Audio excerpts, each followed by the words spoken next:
તો પડશે. ના તો હું કરી દઉં છું. ચાલો ચાલુ થઈ ગયું. ઓકે,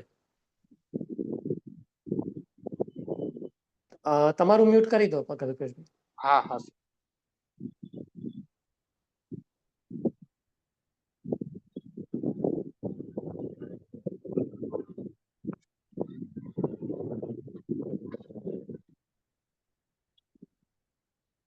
હા, હવે આપણે સવાલ જવાબના એવા ઝોનમાં આવી ગયા છે કે જ્યાંથી અખૂટ સવાલો તમારા માટે નીકળે. એટલે એ બધું તો કરાવવું શક્ય નથી, એ માટે તો તમારે વાંચવું જ પડે. પણ હું મુખ્ય જે ઘટનાઓ છે કે જે મુખ્ય ઇતિહાસને લગતી વિગતો છે એને આજે અને આવતા સોમવારે લઈ લઈશ, અને તે પછી આપણું કામ પૂરું થઈ જશે. એટલે કે મારી કક્ષાએથી કામ પૂરું થઈ જશે, કારણ કે આ તમારી ફક્ત પ્રાઇમરી એક્ઝામ છે. ભવિષ્યમાં તમે ક્લાસ 1-2 માટે મેઇન્સ હિસ્ટ્રી રાખો તો ત્યારે ફરી હું ક્લાસ લેવાનું શરૂ કરીશ. પણ આ જે MCQ ટાઈપના સવાલ જવાબ છે એ આવતા સોમવારે આપણે પૂરા કરીશું. પણ તમે મને વોટ્સએપમાં કંઈ પણ ન સમજાય, તમે વાંચો અને એમાં કંઈ મૂંઝવણ હોય તો મને વોટ્સએપમાં વોઇસ નોટ કરીને પૂછી શકો છો, હું એનો જવાબ આપી દઈશ. એટલે ગ્રુપમાં મારો નંબર ના હોય તો હું રવિને કહીશ કે મારો નંબર ગ્રુપમાં નાખી દે, એટલે તમે એ નંબર ઉપર મને વોટ્સએપ કરીને તમારી મૂંઝવણ કંઈ હોય તો ગમે ત્યારે પૂછી શકો છો વોઇસ નોટથી, એનો હું જવાબ આપી દઈશ. કારણ કે મેં કહ્યું તેમ હવે વિગતો એટલી બધી છે, કારણ કે આપણે 1757 આજે શરૂ કરીએ છીએ, તો 1757 1885 સુધી આજે લઈશું, અને 1885 થી શરૂ કરીને 1947 સુધીનો જે ભાગ છે એ આવતા સોમવારે લઈશું. તો તમારું મ્યુટ કરો, અનમ્યુટ છે.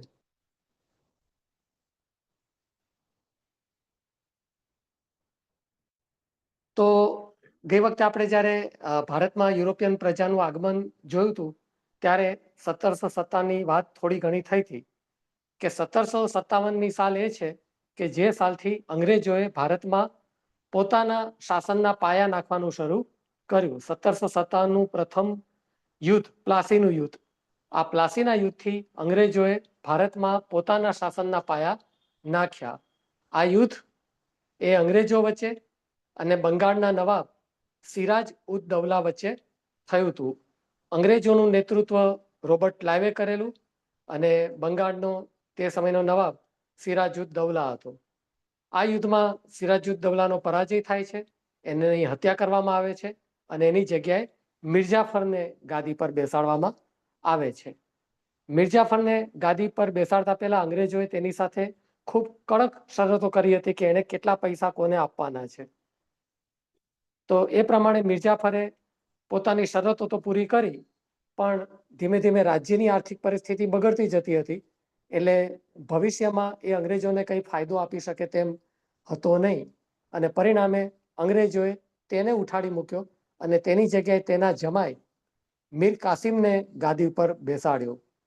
મીર કાસિમ શરૂઆતમાં તો અંગ્રેજોને ઠરાવ્યા પ્રમાણે પૈસા આપે છે, પણ એ સ્વતંત્ર સ્વભાવનો હતો, એટલે એ સમજી ગયો હતો કે અંગ્રેજોથી સ્વતંત્રતા મેળવવી જરૂરી છે, તો જ એની ધાક ધમકીમાંથી બચી શકીશું. એટલે એણે શસ્ત્રોનું ઉત્પાદન શરૂ કર્યું અને ફ્રેન્ચો અને બીજી યુરોપિયન પ્રજાઓ પાસેથી શસ્ત્રો મેળવવાનું શરૂ કર્યું. આ હકીકત અંગ્રેજોના ધ્યાન ઉપર આવી એટલે 1764માં તેની સાથે એક યુદ્ધ થયું. મીર કાસમ પણ આ યુદ્ધ માટેની તૈયારી કરતો હતો, એટલે એણે મોગલ બાદશાહ શાહ આલમ અને અવધના નવાબ સુજાદ ઉદ દૌલા સાથે સંધિ કરી અને સંયુક્ત લશ્કર બનાવ્યું અને અંગ્રેજો સાથે બક્સરનું યુદ્ધ કર્યું 1764માં. પણ આ યુદ્ધમાં તેનો પરાજય થયો, અંગ્રેજોનો વિજય થયો. અંગ્રેજોએ મીર કાસિમને પણ સત્તા પરથી ઉઠાડી મૂક્યો, ફરી મિર્જાફરને બેસાડ્યો, પણ એ નામનો જ ગવર્નર એટલે કે નવાબ હતો. અંગ્રેજોએ મોગલ બાદશાહ શાહ આલમ સાથે અને અવધના નવાબ સાથે સંધિ કરી. એ અનુસાર મોગલ બાદશાહે બંગાળામાં દીવાની હકો અંગ્રેજોને આપ્યા અને પરિણામે બક્સરના યુદ્ધ પછીની સંધિથી બંગાળમાં દ્વિમુખી શાસન પદ્ધતિની શરૂઆત થઈ. તો બંગાળમાં દ્વિમુખી શાસન પદ્ધતિની શરૂઆત કઈ સાલથી થઈ? તો 1765 થી. અને કયા યુદ્ધ પછી? તો બક્સરના યુદ્ધ પછી. એ પછી દ્વિમુખી શાસન પદ્ધતિનો અંત કોણે કર્યો? તો એ હતો વોરન હેસ્ટિંગ્સ. હવે 1773માં બન્યું એવું કે બ્રિટિશ પાર્લામેન્ટે નિયામક ધારો પસાર કર્યો, જેને અંગ્રેજીમાં રેગ્યુલેટિંગ એક્ટ કહેવામાં આવે છે. અને નિયામક ધારા અંતર્ગત ભારતમાં અંગ્રેજોની કુલ 3 પ્રેસિડેન્સી હતી. એટલે અંગ્રેજોની સત્તાના 3 કેન્દ્રો હતા. પ્રેસિડેન્સી એટલે કેન્દ્રો. આ 3 કેન્દ્રોમાં એક મદ્રાસ, બીજું મુંબઈ અને ત્રીજું કલકત્તા. તો બંગાળના ગવર્નરને આ 2 ગવર્નરોની ઉપર મૂક્યો, પણ એને ગવર્નર જનરલ ઓફ બેંગોલ તરીકે ઓળખવામાં આવતો હતો. એટલે પ્રથમ governor general of Bengal A Warren Hastings બને છે.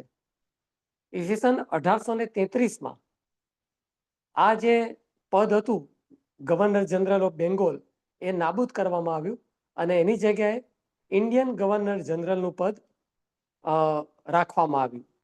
તો અંતિમ governor general of Bengal A William Bentinck હતો અને પ્રથમ ગવર્નર જનરલ ઓફ ઇન્ડિયા એ પણ વિલિયમ બેન્ટિક હતો, કારણ કે વિલિયમ બેન્ટિકનો સમય હતો 1828 થી 1835 અને આ ફેરફાર કરવામાં આવ્યો 1833માં. હવે વોરન હેસ્ટિંગ્સે નિયામક ધારા અંતર્ગત બંગાળના ગવર્નર જનરલનું પદ ધારણ કર્યું. વોરન હેસ્ટિંગ્સે દ્વિમુખી શાસન પદ્ધતિનો અંત આણ્યો અને વોરન હેસ્ટિંગ્સના સમયમાં જ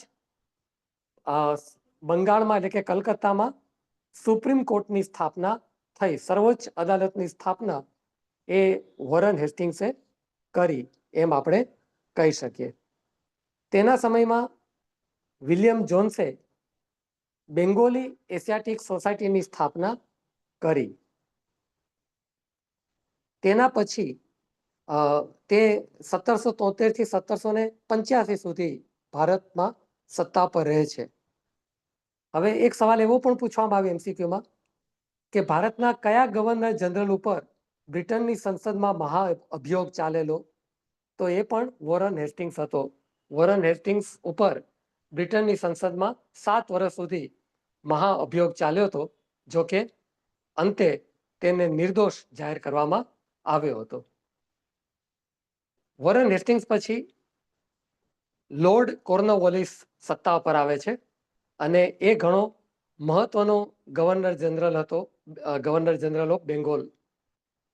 એને ભારતીય સિવિલ સર્વિસના પિતા તરીકે ઓળખવામાં આવે છે, કારણ કે તેના સમયમાં એણે સિવિલ સર્વિસની શરૂઆત કરી. એટલે જે કલેક્ટર છે, મામલતદાર છે, જે બીજા મુલકી અધિકારીઓ છે, એ બધાની નિમણૂક એણે કરી. એણે પોલીસ વ્યવસ્થામાં પણ સુધારા કર્યા. એની સાથે સાથે એને ઇન્ડિયન પિનલ કોડની સ્થાપના કરી, એટલે ન્યાય ખાતામાં પણ એને સુધારાઓ કર્યા. અને એની સાથે સાથે મહેસૂલી વ્યવસ્થામાં પણ એણે સુધારા કર્યા. એટલે એણે 3-4 જાતના સુધારા કર્યા: ન્યાય સુધારા, પોલીસ વિષયક સુધારા, સિવિલ સર્વિસ વિષયક સુધારા અને મહેસૂલ વિષયક સુધારા. મહેસૂલ વિષયક સુધારામાં તેણે કાયમી જમાબંધી નામની મહેસૂલી પદ્ધતિ દાખલ કરી. એટલે ભારતના ઉત્તર ભાગમાં અને પૂર્વ ભાગમાં એ કાયમી જમાબંધી પદ્ધતિ મહેસૂલ વ્યવસ્થા તરીકે અંગ્રેજો ગયા ત્યાં સુધી ચાલી. આ પદ્ધતિ એકંદરે ખરાબ પદ્ધતિ હતી. એમાં એકંદરે જમીનદારી પ્રથાના ગુણો હતા. જ્યારે દક્ષિણ ભારત, કોઈકે અનમ્યુટ કર્યું છે, મ્યુટ કરો. જ્યારે દક્ષિણ ભારત અને પશ્ચિમ ભારતમાં 1820માં મદ્રાસના ગવર્નર થોમસ મનરોએ રૈયતવારી પદ્ધતિ દાખલ કરી. મહેસૂલ માટેની આ રૈયતવારી પદ્ધતિ એકંદરે સારી હતી કાયમી જમાબંધીની તુલનામાં. આમ તો એ બધા વિદેશીઓ હતા, એટલે એમની મુખ્ય નીતિ તો શોષણની જ હતી. એટલે પદ્ધતિ તો બંને ખરાબ હતી, પણ ખરાબમાં સારી ગણાવી હોય તો એ રૈયતવારી પદ્ધતિ હતી, જેમાં દર 30 વર્ષે મહેસૂલની પુનર આકારણી કરવામાં આવતી હતી. જો કે આકારણી કરનાર અંગ્રેજો જ હતા, એટલે હંમેશા મહેસૂલ વધારતા હતા. અને એને કારણે જ 1917માં ખેડા સત્યાગ્રહ અને 1928માં બારડોલી સત્યાગ્રહ થયા હતા. એની પાછળ આ રૈયતવાડી પદ્ધતિમાં જે મહેસૂલી વ્યવસ્થા ઊભી કરવામાં આવતી હતી, ખાસ કરીને બારડોલી સત્યાગ્રહ આ રૈયતવાડી પદ્ધતિ સામેનો જ સત્યાગ્રહ હતો, પણ એ પછી આપણે જોઈશું. કોર્નવોલિસ પછી સાથે સાથે એક વાત એ જાણી લો કે આ કોર્નવોલિસ કોણ હતો. તો જે અમેરિકન સ્વતંત્ર વિગ્રહ થયો હતો ત્યાં અંગ્રેજોનો સેનાપતિ કોર્નવોલિસ હતો. જ્યાં અંગ્રેજોનો પરાજય થયો હતો અમેરિકામાં 1781ની સાલમાં અંગ્રેજ સેના અમેરિકામાં હારી ગઈ હતી અને અમેરિકા સ્વતંત્ર દેશ બન્યો હતો. તો તે સમયે અંગ્રેજ સેનાપતિ કોર્નવોલિસ હતો. અમેરિકામાં એ નિષ્ફળ ગયો હતો, પણ ભારતમાં એ સફળ ગયો. એ પછી સર જ્હોન શોર એ ભારતના એટલે કે ગવર્નર જનરલ ઓફ બેંગોલ બને છે. એની નીતિને તટસ્થતાની નીતિ કહેવામાં આવે છે. એના વિશે તમને એક જ સવાલ પૂછી શકાય કે ગવર્નર જનરલ સર જ્હોન શોરની નીતિ કઈ હતી? તો તટસ્થતાની નીતિ. અને બીજો શબ્દ વાપરવો હોય તો બિન હસ્તક્ષેપની નીતિ. ઓપ્શનમાં કોઈ પણ એક જ પૂછ્યું હશે, કાં તો તટસ્થતાની નીતિ તરીકે પૂછ્યું હશે અથવા બિન હસ્તક્ષેપની નીતિ. એના પછી ગવર્નર જનરલ તરીકે આવે છે લોર્ડ વેલેસ્લી 1798 થી 1805. અને સાચા અર્થમાં ભારતમાં બ્રિટિશ સત્તાને બિનહરીફ બનાવનાર કોઈ ગવર્નર જનરલ હોય તો એ લોર્ડ વેલેસ્લી હતો. એણે કઈ પદ્ધતિ દાખલ કરી? તો એણે સહાયકારી યોજના શરૂ કરી. સહાયકારી યોજના શું હતી? તો સહાયકારી યોજના ભારતમાં તે સમયે જે દેશી રાજ્યો હતા, તે સમયે ભારતમાં ઘણા બધા દેશી રાજ્યો હતા. તો વેલેસ્લીએ આ દેશી રાજ્યો સમક્ષ આ સહાયકારી યોજના મૂકી, જે અંતર્ગત આ દેશી રાજ્યોએ પોતાના રાજ્યમાં અંગ્રેજ લશ્કર રાખવાનું રહેતું હતું અને એના બદલામાં અંગ્રેજો તેમનું રક્ષણ કરે. હવે બધા જ જો દેશી રાજ્યો આ સહાયકારી યોજના સ્વીકારી લે તો અંગ્રેજોને તો મજા જ હતી, કારણ કે પછી બધા દેશી રાજ્યો એના એકંદરે ગુલામ થઈ જાય. કારણ કે આ દેશી રાજ્યો પોતાનું લશ્કર રાખી શકે તેમ નહોતા, એમણે અંગ્રેજોનું લશ્કર રાખવાનું હતું. અને બન્યું પણ એવું. મોટાભાગના દેશી રાજ્યો, કારણ કે બધા આળસુ હતા, એટલે બધાને તો એમ થયું કે અંગ્રેજો આપણું રક્ષણ કરતા હોય તો આપણને શું વાંધો છે. એટલે એમણે સમજ્યા વગર જ એક પછી એક વેલેસ્લીની સહાયકારી યોજના સ્વીકારવા માંડી. વળી આ પેલા બે બિલ્લી અને વાંદરાની જે વાર્તા છે એના જેવી પણ કઈ સ્થિતિ હતી કે બે બિલ્લી લડતી હોય તો એમાં વાંદરો ફાવે. એ અંતર્ગત આ સહાયકારી યોજના કઈ મફતમાં અંગ્રેજો નહોતા આપતા.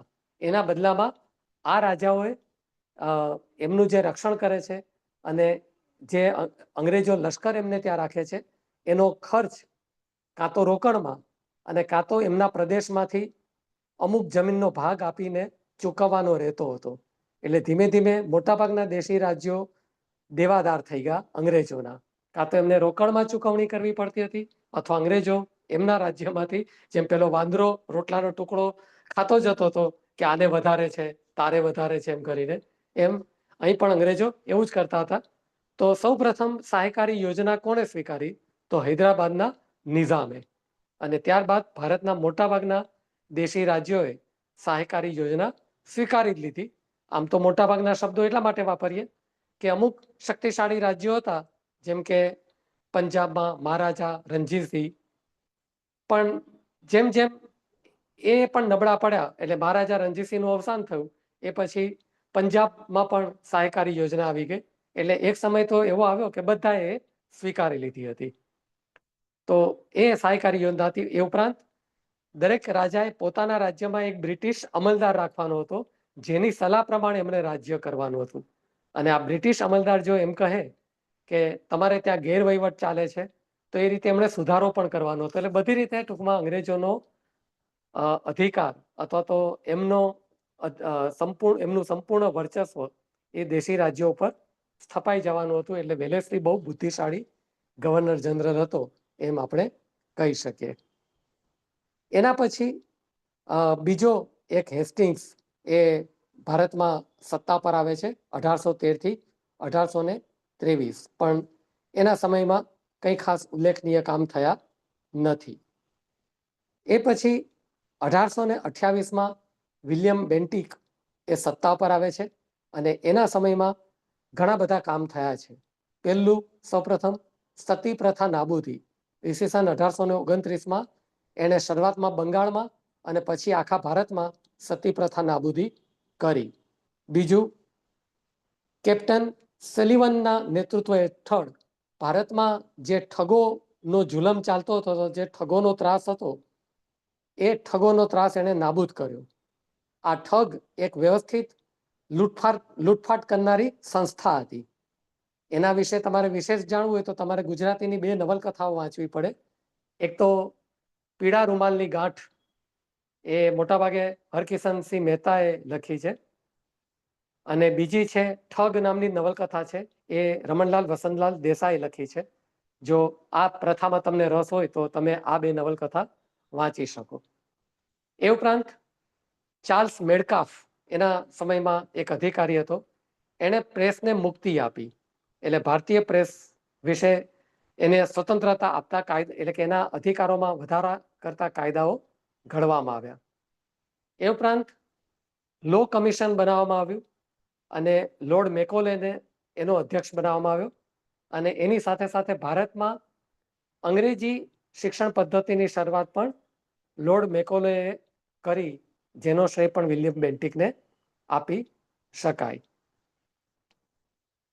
એ ઉપરાંત એણે ભારતીય અધિકારીઓની નિમણૂક એ બ્રિટિશ શાસનમાં કરી. જે સિવિલ સર્વિસની શરૂઆત કરી હતી કોર્નવોલિસે, એણે ભારતીય અધિકારીઓને બહુ ઊંચા હોદ્દા નહોતા આપ્યા. ડેપ્યુટી અધિકારી તરીકેના હોદ્દા આપ્યા હતા, પણ જો યોગ્યતા હોય તો વિલિયમ બેન્ટિકે ભારતીય અધિકારીઓને પણ સરકારમાં સ્થાન આપવાનું ઠરાવ્યું હતું. એ પછી વાઇસરોય તરીકે એલેનબરો આવે છે. એણે ભારતમાંથી દાસ પ્રથા નાબૂદ કરી. જે ગુલામી પ્રથા હતી ભારતમાં, વેઠ પ્રથા કહેવામાં આવે છે જેને, એ ગુલામી પ્રથા એ લોર્ડ એલેનબરોએ નાબૂદ કરી. એ પછી આવે છે લોર્ડ ડેલહાઉસી, જેને આધુનિક ભારતના પિતા તરીકે ઓળખવામાં આવે છે. ભારતનું આધુનિકીકરણ કોણે કર્યું? તો એ લોર્ડ ડેલહાઉસીએ કર્યું. શું કર્યું? તો લોર્ડ ડેલહાઉસી આમ તો બદનામ છે ભારતમાં તેની ખાલસા નીતિ માટે. એણે અલગ અલગ બાના હેઠળ ભારતના દેશી રાજ્યોને ખાલસા કરવાનું શરૂ કર્યું. વેલેસ્લીએ સહાયકારી યોજના દ્વારા આ દેશી રાજ્યોને નબળા કરવાનું શરૂ કર્યું હતું. એની દિવાલમાં લૂણો લગાવવાનું શરૂ કર્યું હતું. હવે એ દેશી રાજ્યો સાવ નબળા, પરાવલંબી અને સાવ વીરત્વ વગરના થઈ ગયા હતા. તો એને ખતમ કરવાનું કામ એ ડેલહાઉસીએ ખાલસા નીતિ દ્વારા કર્યું. ખાલસા નીતિની 3 શરતો હતી. એક, કોઈ રાજા બિનવારસદાર મૃત્યુ પામે તો એ દત્તક પુત્ર ન લઈ શકે. બીજું, કોઈ રાજ્યમાં ગેરવહીવટ ચાલતો હોય તો અંગ્રેજો એ રાજ્ય ખાલસા કરી શકે. અને ત્રીજું, અગાઉ અંગ્રેજોએ કોઈ રાજ્યની સ્થાપના કરી હોય પણ હવે અંગ્રેજોને લાગે કે એ રાજ્યની જરૂર નથી તો તે પણ એ ખાલસા કરી શકે. જેમ કે ટીપુના મૃત્યુ પછી મૈસૂરની ગાદી ઉપર એણે એક હિન્દુ વંશના રાજાને બેસાડ્યો હતો. હવે તેમને લાગે કે કંઈ જરૂર નથી, મૈસૂર તો એકચ્યુઅલી એમણે જીતી જ લીધું હતું, તો એ રીતે પણ એ ખાલસા કરી શકે.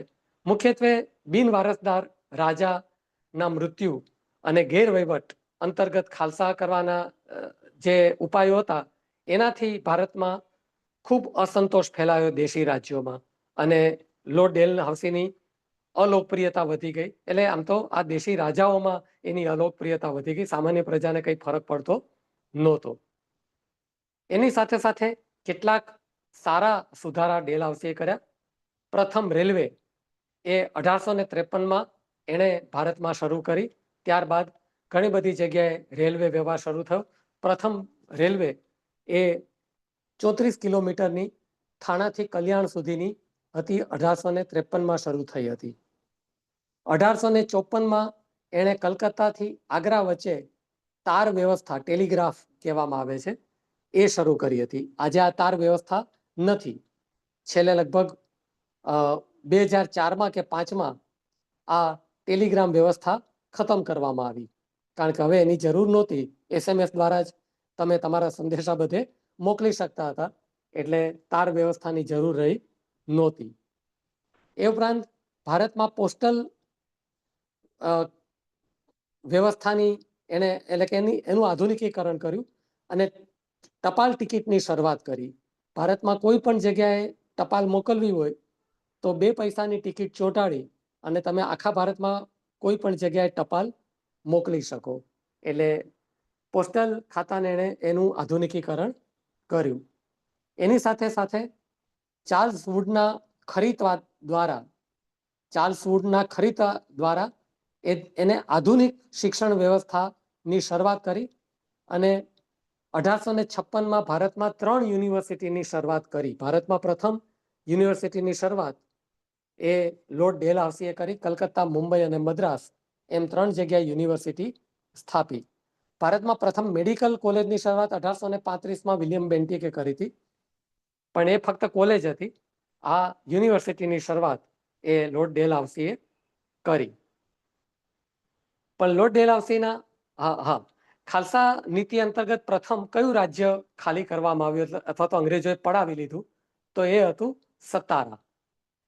એ પછી બીજા ઘણા બધા રાજ્યો ખાલસા થયા, પણ સૌથી પ્રખ્યાત થયું ઝાંસી, કારણ કે ત્યાંના રાજાનું મૃત્યુ થયું એટલે રાણી લક્ષ્મીબાઈએ એક પુત્ર દત્તક લીધો, પણ જેને અંગ્રેજોએ માન્ય ન રાખ્યો, એટલે ઝાંસીનું રાજ્ય ખાલસા કરવામાં આવ્યું. એ સૌથી વધુ પ્રખ્યાત થયું. બાકી તો ઘણા બધા રાજ્યો ખાલસા કરવામાં આવ્યા હતા. દેશી રાજ્યોના મનમાં એવી એક બીક પેસી ગઈ કે હવે આપણે ગમે એટલું અંગ્રેજોને નમીશું તો પણ કોઈક ને કોઈક દિવસ તો આપણને એ ગાદી ઉપરથી ઉઠાડી મૂકશે અને આપણું રાજ્ય લઈ લેશે. એટલે જે અસંતોષ ફેલાયો એને કારણે 1857માં ભારતમાં વિપ્લવ થયો. અલબત્ત એની પાછળ બીજા પણ કારણો હતા, જેમાં લશ્કરી કારણમાં એવું કારણ હતું કે લશ્કરમાં એક કારતૂસ દાખલ કરવામાં આવી. આમ તો એક રાઇફલ દાખલ કરવામાં આવી, જેને એનફિલ્ડ રાઇફલ કહેવામાં આવે છે. એમાં જે ગોળીઓ નાખવાની હતી એ કારતૂસ એ મોઢેથી તોડવાનું, એનો જે પટ્ટો એ મોઢેથી દાંતથી તોડવાનો હતો. તે સમયે એવી અફવા ફેલાઈ દેવામાં આવી કે આ પટ્ટો સાંધવા માટે ગાય અને ડુક્કરની ચરબીનો ઉપયોગ કરવામાં આવ્યો છે. હવે ગાયને હિન્દુઓ પવિત્ર માને અને ડુક્કરને મુસ્લિમો અપવિત્ર માને, એટલે બંનેને એવું લાગ્યું કે તેમનો ધર્મ અભડાવવા માટે આ કામ થયું છે. તો એને કારણે સૌ પ્રથમ મેરઠની લશ્કરી છાવણીમાં આની વિરુદ્ધમાં બળવો થયો અને મંગલ પાંડે એનું નેતૃત્વ લીધું અને એણે એક અંગ્રેજ અધિકારી ઉપર ગોળીબાર કર્યો. પછી એને પકડી લેવામાં આવ્યો અને એને ફાંસી આપવામાં આવી. એટલે ભારતનો પ્રથમ શહીદ એ મંગલ પાંડેને કહેવામાં આવે છે. 1857નો વિપ્લવ એ અલગ અલગ જગ્યાએ અલગ અલગ સમયે શરૂ થયો. આ વિપ્લવના મુખ્ય નેતાઓમાં કાનપુરના નાના સાહેબ, તાત્યા તોપે, રાણી લક્ષ્મીબાઈ, જગદીશપુરનો જમીનદાર કુંવરસિંહ અને દિલ્હીનો મોગલ બાદશાહ બહાદુર શાહ હતો.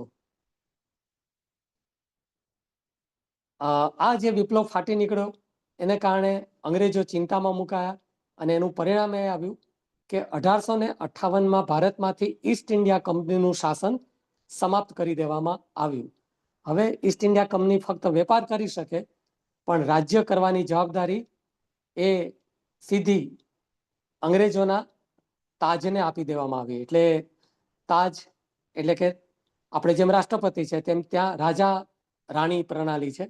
તો તે સમયે ત્યાં રાણી વિક્ટોરિયાનું શાસન હતું.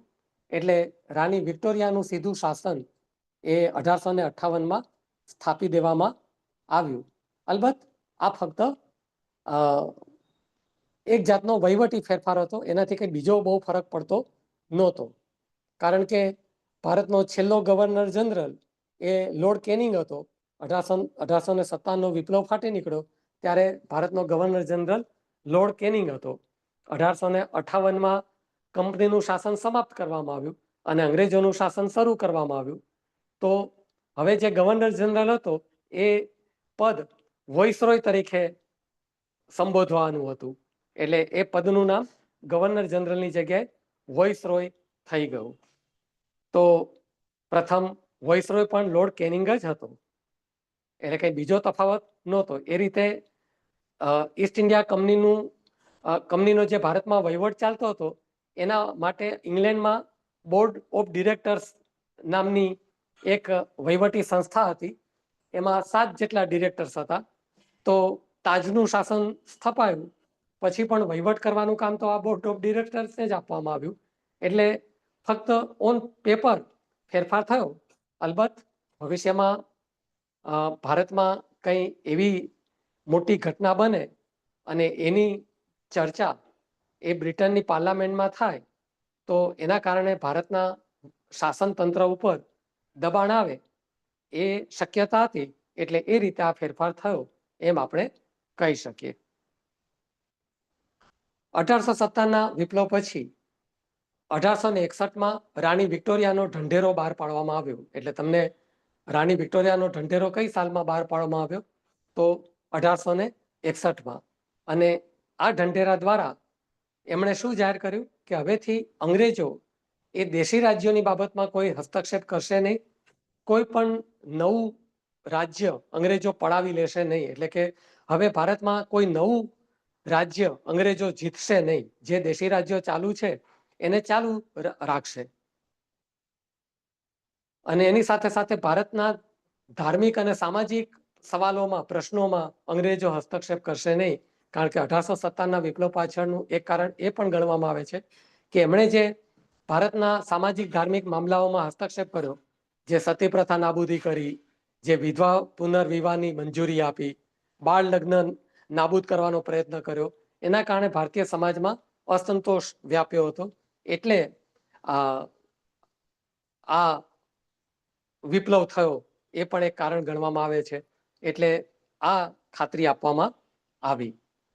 એ પછી એક સવાલ તમને એ પૂછવામાં આવે કે ભારતના એકમાત્ર વાઇસરોયની હત્યા થઈ છે ભારતમાં. 1757થી 1847 સુધી ગવર્નર જનરલ ને વાઇસરોય બધા આવ્યા, એમાં એક જ ગવર્નર જનરલ કે વાઇસરોયની હત્યા થઈ છે. એ કોણ?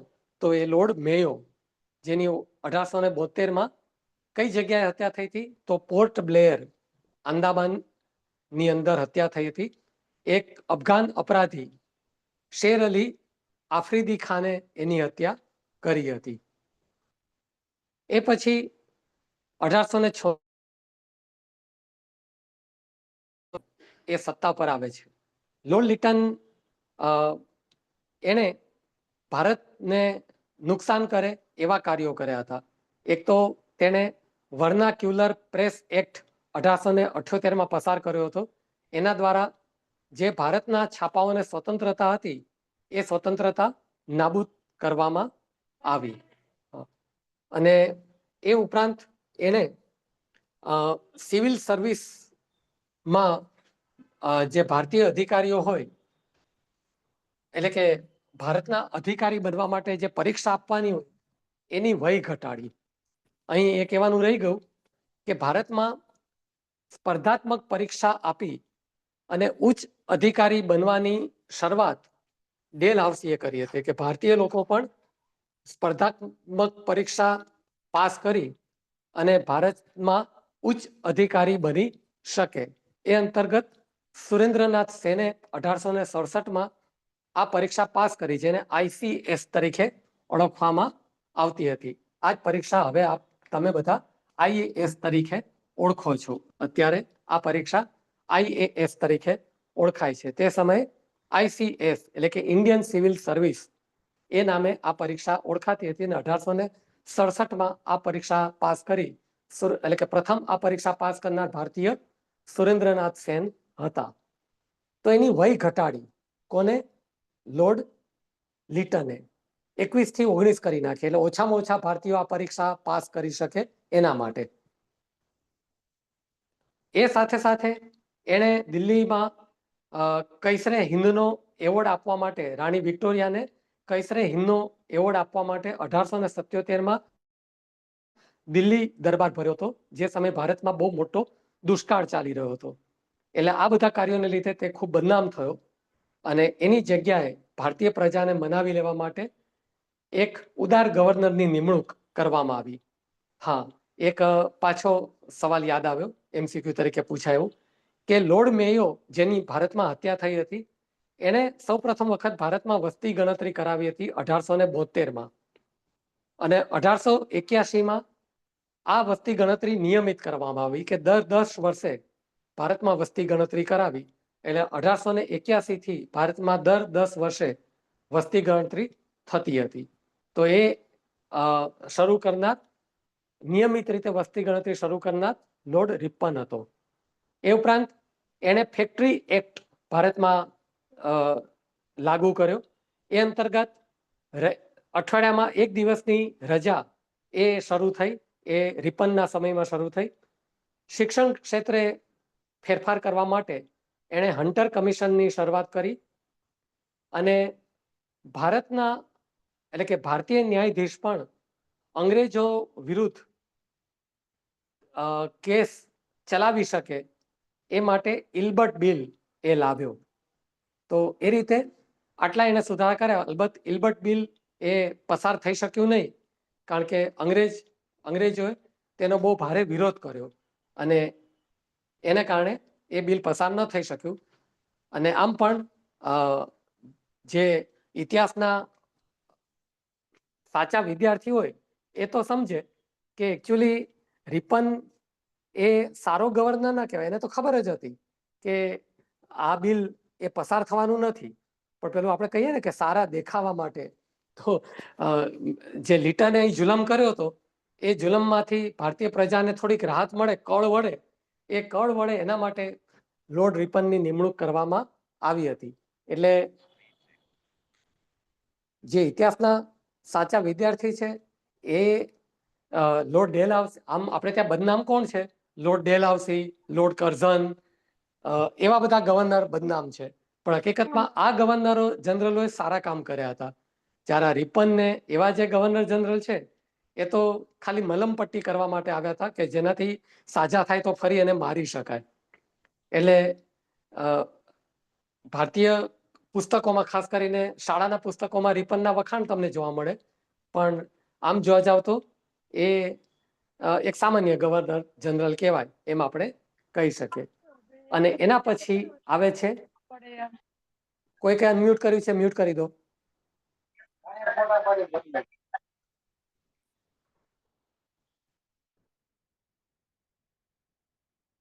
હા, તો એ પછી આવે છે લોર્ડ ડફરિન. એના સમયમાં ભારતીય રાષ્ટ્રીય કોંગ્રેસની સ્થાપના થઈ. એક સ્કોટિશ વ્યક્તિ એલેન ઓક્ટેવિયન હ્યુમે ભારતીયોને એવી સલાહ આપી કે તમારી માગણીઓ અંગ્રેજો સમક્ષ મૂકવા માટે એક પક્ષની રચના કરો, જેના દ્વારા તમે અરજીઓ કરી, વિનંતી કરી અને અંગ્રેજો સમક્ષ તમારી સમસ્યાઓ રજૂ કરી શકો. એના માટે ભારતીય રાષ્ટ્રીય કોંગ્રેસની રચના કરવામાં આવી. એકચ્યુઅલી આજે ભારતીય રાષ્ટ્રીય કોંગ્રેસ છે એ પક્ષોનો પક્ષ હતો. એની પૂર્વે ભારત અનેક જગ્યાએ નાના નાના પક્ષો હતા, જેમ કે સુરેન્દ્રનાથ સેને પણ એક પક્ષ બંગાળમાં રચ્યો હતો. એમ અલગ અલગ જગ્યાએ આવા નાના નાના પક્ષો હતા. એનું વિલીનીકરણ કરી અને ભારતીય રાષ્ટ્રીય કોંગ્રેસની શરૂઆત કરવામાં આવી મુંબઈ ખાતે 1885માં, અને વ્યોમેશચંદ્ર દત્ત એ તેના પ્રથમ અધ્યક્ષ હતા. તો અહીંથી આજે આપણે અટકીશું અને આવતા સોમવારે આપણે 1885થી શરૂ કરી અને 1947 સુધીનો જે બાકીનો ઇતિહાસ છે એની મુખ્ય ઘટનાઓ, કારણ કે મેં તમને શરૂઆતમાં કહ્યું તેમ હવે મુખ્ય ઘટના જ હું તમને જણાવી શકું. નાની ઘટનાઓ તો અનેક છે, એટલે સવાલોની તો સુનામી આવી છે એમ તમે માની શકો આ ઇતિહાસમાંથી.